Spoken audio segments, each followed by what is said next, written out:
Hello Math 1100 students, let's begin Lesson 6a, Functions and their Graphs 2. This is a continuation from Lesson 5 where we studied the definitions of functions and their main ideas, and then a bunch of properties regarding their graphs. Now, let's study some examples. Some concrete algebraic examples. Among them, the most important class is the class of power functions. This is the simplest.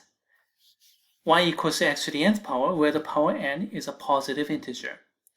Depending upon whether the power is an odd positive integer power or an even positive integer power, we have this kind of graphs, odd graphs, symmetric about the origin, or this kind of graphs, even graphs, symmetric about the y-axis. First power, third power, fifth power, second power, fourth power, sixth power, respectively. Now, why is that? In case you're interested in the proofs, here they are. For f of x equals to x to the odd power, we want to prove that it's an odd function. So we have to prove that f of negative x is equal to negative of f of x. Now, how do we prove it? F of negative x is equal to negative x to the odd power because I have to replace negative x in place of x in the definition there. And once we have negative x to the odd power, from this point on, it's easy. Just apply the algebra. Negative x to the odd power is negative of x to the odd power. So we have negative of f of x, and that's precisely what we wanted. An odd function. For even function, it's even easier. F of x is x to the even power, and we have to prove that f of negative x is equal to f of x. And then what is f of negative x? By the definition, replace x by negative x here, and that's how you get negative x to the even power. Now, negative x to the even power, that's the same as x to the even power because negative 1 to the even power is just 1. So we get f of x. There you go, even function. One more thing. Another feature is a change of slope. As n gets larger, please note that the graph gets flatter, more horizontal around the origin, and steeper, more vertical away from the origin. Same here. Flatter around the origin, steeper away from the origin compared with smaller n values. Why is that? Oh, no. We can explore those numerically, kind of like these. Around x equal to 0, okay, let's take some decimals. And then here are some typical examples, 0.1, 0.01, 0.001, and then apply those to f of x equals to x to the first power, second power, and third power. And each time you can note that third power, as the power increases, you get more decimals and then many more zeros, so the function value is smaller. So y-coordinate is smaller, so vertically it's not going as much, so consequently, flatter, more horizontal graphs. And then vice versa. If x value is away from the origin, then plug in some large number, like for example 100. So 100, and then 100 squared, 100 cubed, and so on. As you can see, higher power grows more quickly, so more quickly toward infinity, so steeper. These are not proofs, those are just numerical explorations. In any case, we are done with the power functions given by positive integer powers, which we call the monomials. Next example, radicals. Y equals to x to the 1 over nth power, where the denominator n is a positive integer. So, the power is 1 over n. Examples, 1/2 power, 1/4 power, square root and the fourth root, and 1/3 power, 1/5 power, cubing root and the fifth root. Now, do you see the fundamental difference in the domains? Here we have only the right-hand side. Down here we have both left-hand side and the right-hand side of the y-axis. So here, x can be only positive, or at least 0. Here, there can be anything. Why is that? Inside of even radical, no negative. Well, that's why. If you name y as even radical of x, say for example 6th root of x, then we can take 6th power of both. Therefore, y equals to 6th power. In general, x equals to y to the even power. And even power, that's always greater than or equal to 0. And that's how we get this interval here. Greater than or equal to 0. So this bracket 0, comma, infinity, parentheses. It can be equal to 0. Square root of 0 is 0. And cubing root of 0 is 0. Fourth root of 0 is 0, and so on. So 0 is okay. So we have bracket there. And that is the domain. And they're visualized like this. Now what if we have odd radical? In that case, y is odd radical of x, and I take power of both, then we have x equals to y to the odd power, and that can be anything. Negative to the odd power, that's negative, so certainly negative numbers are possible. Therefore, the domain is negative infinity to infinity, as we see down here.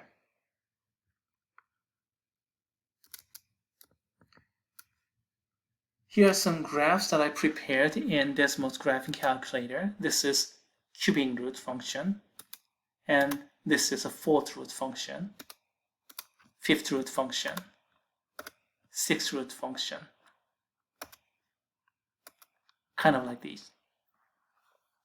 By the way, I'm gonna risk some confusion to tell you this, because if I don't, then it may lead to even bigger confusion. There are many people who prefer to work only the positive x values whenever radicals appear. There are many people like that. Almost all engineers are like that, and most of the applied mathematicians are like those. Most of the math educators, education specialists prefer to do it this way, just like our textbook author does. And pure mathematicians are somewhere in between.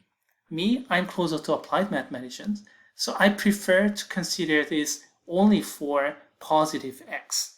So completely disregard the left-hand side part of these and then consider only the right-hand side.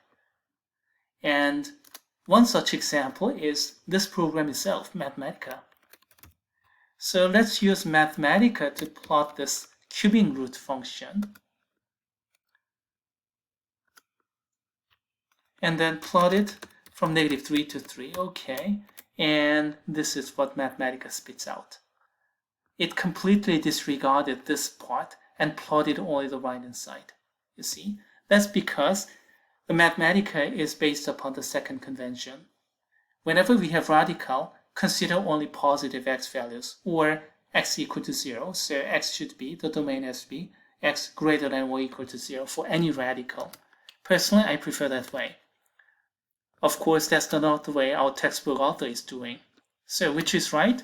Actually, both are correct, and both are widely accepted. Therefore, whatever you do is going to be correct. So you don't have to worry too much about those. Still, I just want you to avoid confusion, because there's no way you're not seeing both versions here. So you're going to see both versions, and you may get confused. That's why I'm telling you this. They're just two different conventions. They're both correct. Don't worry. It's going to be, of course, more convenient if you just look at positive x only. Okay, next fraction case, that is negative power, negative integer powers, or actually negative nth power, where n is a positive integer, so that overall we have negative integer power. Here are the examples. X to the negative first power, which is 1 over x, x to the negative third power, which is 1 over x cubed, x to the negative second power, that's 1 over x squared, x to the negative fourth power, that's 1 over x to the fourth power, and so on and so forth. And here are their graphs. Now, odd numbers, we have odd functions. symmetric about the origin. Even numbers with even functions, symmetric about the y-axis. The reason is the same. Proofs are the same, except that the algebraic expression went to denominator. As for the graphs, even power, so everything has to be positive. So we only have above the x-axis. Y-coordinate is always positive. For odd, it can go negative, so we see something down there. Besides those, do you see any striking feature? Do you see the asymptotic behavior? We have horizontal asymptote, vertical asymptote for all those. Why do we have those asymptotic behaviors? Vertical asymptotes are coming from zero denominator. When x is equal to 0, then denominator is becoming 0. So that's out of the domain. So we cannot have a graph that going through y-axis somewhere. If it does, then that value will be the function value, but that's impossible. But then again, why are they shooting up or down like these? Why do we have these vertical asymptotes there, x equal to 0? And vice versa, why do we have this horizontal asymptote to the x-axis, or y equal to 0? Here are those numerical explorations. Horizontal asymptote, you can run these kind of numerical experiments. So we have 1 over x function, 1 over x squared function, 1 over x cubed function, and then plug in some numbers like plus or minus 10, plus or minus 100, plus or minus 1000, and 1 over that, so we get smaller decimals, and eventually they're going down to 0. So this way or to the left, either way they're going down to the 0. And then for 1 over x squared, well, we have 1 over 100 squared, 1 over 1000 squared, and so on. So they're going down to 0 even more quickly. And also, we only have positives because plus or minus squared is always plus. So we have these kind of situation. They're both positive to the right, to the left, but they're going down to 0 more quickly. And then this is for 1 of the cubic power, this kind of situation, going down to 0 even more quickly. But this one toward positive, this one from negative. We have plus or minus because we have odd power. How about the vertical asymptotes? We can do something similar this time, getting closer to 0, like plus or minus 0.1, plus or minus 0.01, plus minus 0.001, those kind of things. And then take 1 over x, or 1 over x squared, or 1 over x cubed, respectively.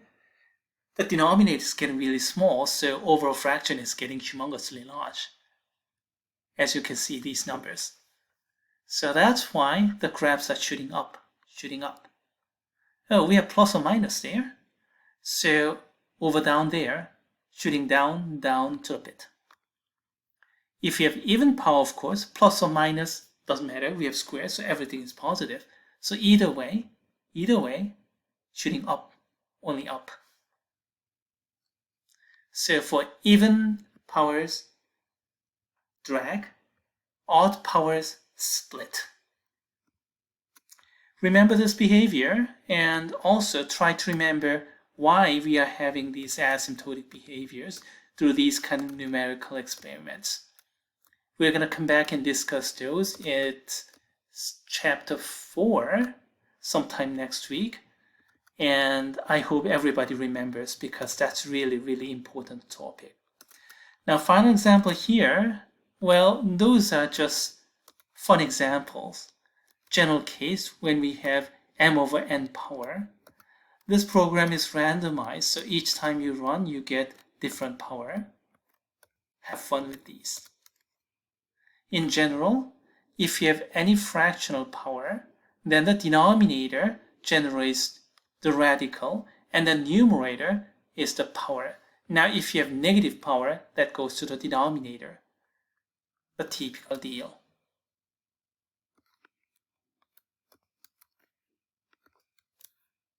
Okay, have fun with these programs.